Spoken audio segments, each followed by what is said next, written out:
नमस्कार दोस्तों, जन मुद्दों की बात धर्मराज के साथ मेरे शो में आप सबका स्वागत है। 2024 लोकसभा चुनाव का परिणाम हम सबके सामने है। इंडिया अलायंस गठबंधन ने बहुत मजबूती से चुनाव लड़ा और 10 साल के बाद संसद में अब एक मजबूत विपक्ष देखने को मिलेगा। इंडिया अलायंस गठबंधन की जितनी सीटें आई हैं और एनडीए अलायंस की जितनी सीटें आई हैं, उनको देखते हुए अभी तक पूरे देश में एक संशय बना हुआ है, नेता पेशोपेश में है कि भले ही एनडीए अलायंस के पास इतनी सीटें हैं कि प्रधानमंत्री मोदी ही तीसरी बार प्रधानमंत्री बनेंगे, फिर भी जो प्रधानमंत्री शपथ ग्रहण 8 जून को तय किया गया था, किसी अघोषित कारण से यह 9 जून को अब होगा। हम सभी जानते हैं कि संसद में काफ़ी गहमा गहमी का माहौल है और 9 जून के पहले प्रधानमंत्री मोदी चाहेंगे कि वो चारों तरफ से आश्वस्त हो लें कि बीच में उनकी सरकार गिरने की नौबत ना आए। बहरहाल जितने भी मजबूत पार्टियों ने इस चुनाव में प्रदर्शन किया है, उसमें निराशाजनक प्रदर्शन बसपा ने उत्तर प्रदेश में किया है। हालांकि अगर हम बसपा की बात माने तो आज भी वोट परसेंटेज के मामले में किसी एक राष्ट्रीय पार्टी के पास, कांग्रेस और भाजपा के पास जितनी वोटें हैं उससे अधिक वोट शेयर एक ज़माने में बसपा के पास रही हैं। 2014 में भी बसपा का प्रदर्शन बहुत अच्छा नहीं था। 2019 में अचानक से उनके पास फिर से 10 लोकसभा सांसद आ गए और फिर से 2024 में वे बसपा की सीटें शून्य हो गई हैं। हमारे साथ हैं डॉक्टर मुख्तियार सिंह, जो उत्तर प्रदेश से आते हैं।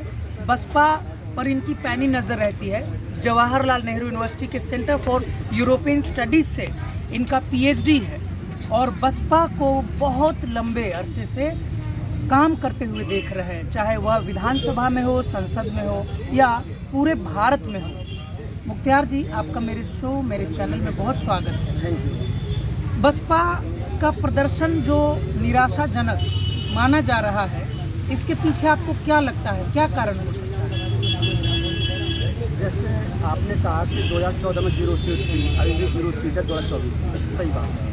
लेकिन यहाँ पर एक बात मैं बोलना चाहूँगा कि 2014 में 0 सीट थी, लेकिन बीएसपी का वोट 20% था। 2017 के इलेक्शन में बीएसपी का वोट विधानसभा चुनाव में 20% था। 2019 में जब अलायंस हुआ था समाजवादी पार्टी के साथ, तो बीएसपी को 38 सीट मिली थी अपने हिस्से में, उसमें भी 20% वोट मिला था। लेकिन उसके बाद लगातार बीएसपी का वोट बीएसपी कहाँ से खिसक रहा है, कम हो रहा है। 2022 में बीएसपी का वोट रह गया था 12.88% और अब इस चुनाव में वोट रह गया है 9.4% अराउंड। तो सीट से ज़्यादा जो मुख्य जो बात है बीएसपी के साथ जो कहना चाहिए, जो घाटी की बात है, वो है उसका वोट उसके हाथ से जा रहा है, खिसक रहा है, कोलैप्स कर रहा है। इस चुनाव में यूपी में कोई भी ऐसी सीट नहीं है जिसमें बीएसपी दूसरे नंबर पर हो, तीसरे नंबर पर है या चौथे नंबर पर है। तो बीएसपी की जो ये समस्या है, उसका वोट उसके यहाँ से जा रहा है और बीएसपी इसके प्रति कोई संजीदगी से कोई काम नहीं कर रही है अपने वोट को अपने पास रखने की। सीट हारना बड़ी समस्या नहीं है, वोट परसेंटेज गिरना बड़ी समस्या है। वोट परसेंटेज उसका लगातार गिर रहा है और लगातार गिर रहा है। ये समस्या है बड़ी मेरे लिए। यदि एक बार के लिए सीट हार जाते हैं, हमारे पास वोट रहता तो कुछ चेंज होता, तो अगली बार उसी वोट से हम जो सीट जीत जाते था। एक्चुअली बीएसपी कब सीट जीत जाता है जब बराबर की फाइट होती रही है। इस बार तो सपा और भाजपा की बराबर की फाइटिंग रही है, लेकिन बीएसपी के पास वोट ही नहीं है तो जीतने का इसी नहीं है। साथियों, आप डॉक्टर मुख्तियार सिंह के जवाब सुनकर समझ गए होंगे कि भारतीय राजनीति में किसी पार्टी के प्रदर्शन को निराशाजनक अलग अलग आधारों पे माना जाता है। जहां एक तरफ सीटों को देख के बहुत सारे लोग उत्साहित होते हैं, वहीं जो राजनीति के मंझे हुए लोग होते हैं वह समझते हैं कि चुनाव में हार और जीत कोई बहुत बड़ी बात नहीं है, क्योंकि अगर कोई जीत की ही राजनीति सिर्फ कर रहा है तो कैसा भी कैंडिडेट आते हैं और जीत जाते हैं, लेकिन उनकी राजनीति लंबी नहीं चलती है। बहुजन समाज पार्टी भारत में बहुजन समाज के लिए, दलित, पिछड़ों, आदिवासियों, मुसलमानों के लिए मजबूती से ज़मीन पर राजनीति करने के लिए जानी जाती है।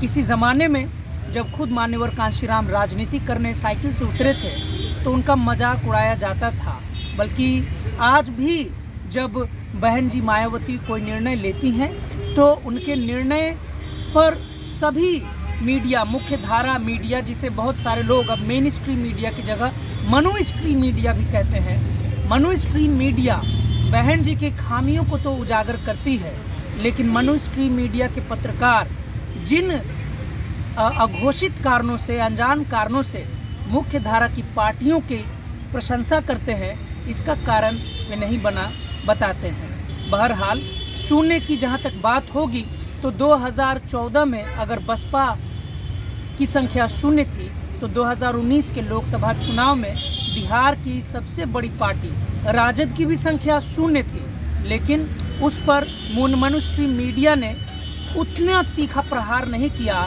जितना तीखा प्रहार मनु स्ट्रीम मीडिया बसपा पर करती है।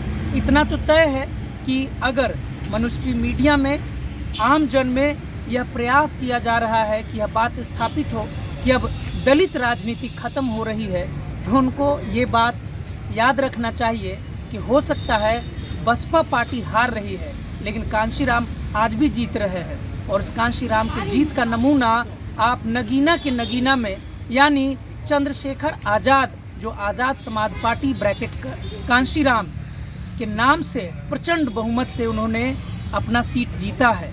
1,52,000 से जहां भारत के सबसे मजबूत नेता माने जाने वाले प्रधानमंत्री मोदी ने जीत दर्ज की है, वहीं चंद्रशेखर आज़ाद महज प्रधानमंत्री वोटों से कुछ हजार वोटों से पीछे ही खुद भी नगीना का लोकसभा चुनाव जीता है।